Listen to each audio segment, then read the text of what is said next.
Ang intense ng mga kaganapan ngayon sa abot kamay na pangarap sapagkat magugulantang si Zoe sa mga sasabihin sa kanya ni Justin. Dito nga ay magkakakomprontahan sila Justin at Zoe, at dito nga ay sasabihan siya ni Justin na wala siyang makukuhang mana sa lolo Pepe niya dahil sa hindi naman daw siya nito kadugo. Samantala matapos nga ang ginawang pag-utos ni Don Pepe kay Kin ito para hanapin ang kanyang apo, ay malalaman niya ngang buhay pa ang anak ni Giselle. Gagawa naman ng paraan si Giselle para makausap ang kanyang anak na si Justin matapos nga nitong malaman na buhay pa pala ito na ang akala niya ay namatay na.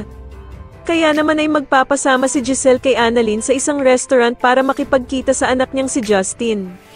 Samantala ay mapapapayag naman ni Justin ang ama niyang si Eric dahil sa Pasko naman nga daw kaya naman ay meron siyang ibibigay kay Giselle na siguradong pag nakita daw ito ay tatamaan siya ng sobra. Samantala ay sobrang lungkot na nga ni Giselle dahil sa inakala nito na hindi na siya sisiputin ng anak niyang si Justin. Ngunit nang makarating na nga si Justin ay masayang yayakapin sana siya ni Giselle pero hindi siya papayag na yakapin siya nito.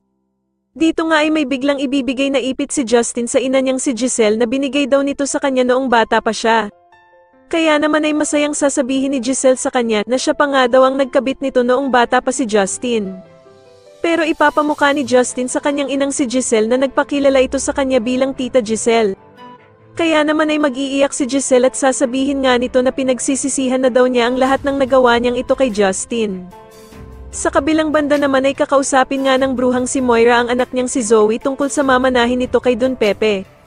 Sana nga daw ay hindi pa nakikita ni Don Pepe itong si Justin kaya naman ay si Zoe pa din nga daw ang tanging tagapagmana ng mga tanyag.